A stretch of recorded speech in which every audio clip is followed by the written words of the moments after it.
ঘাট উপজেলা জামাত শিবিরের কার্যক্রম নিষিদ্ধ ঘোষণা করেছে স্থানীয় সন্ত্রাস প্রতিরোধ কমিটি। রোববার বিকেলে কানাইঘাট পৌর শহরে আয়োজিত এক মহাসমাবেশে এই ঘোষণা দেন স্থানীয় দারুল উলুম মাদ্রাসার শাইখুল হাদিস মাওলানা শামসুদ্দিন দুর্লভপুরী। জামাত শিবিরের বিরুদ্ধে বক্তব্য দেওয়ার গত 10 এপ্রিল কানাইঘাট বাজারে শিবির কর্মীদের হামলার শিকার হন জমিয়াতে উলামা বাংলাদেশের কেন্দ্রীয় সভাপতি মাওলানা আলিমুদ্দিন দুর্লভপুরী। এই ঘটনার প্রতিবাদে কানাইঘাটের সর্বত্র জামাতের বিরুদ্ধে প্রতিরোধেরও ডাক দেওয়া হয়।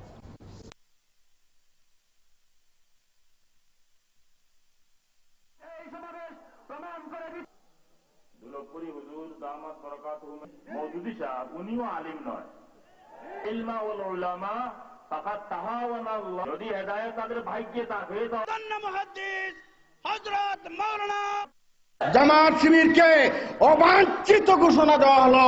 ইসলামকে আর অবমাননা করতে দেওয়া হবে না, ইসলামের নামে আর নৈরাজ্য সৃষ্টি করতে দেওয়া হবে না, ইসলামের নামে আর গাড়ি ভাঙচুর করতে দেওয়া হবে না, ইসলামের নামে আর বেঈমানি ধোঁকাবাজি বার্তা দিয়ে এই কানাইঘাটে আর চলবে না।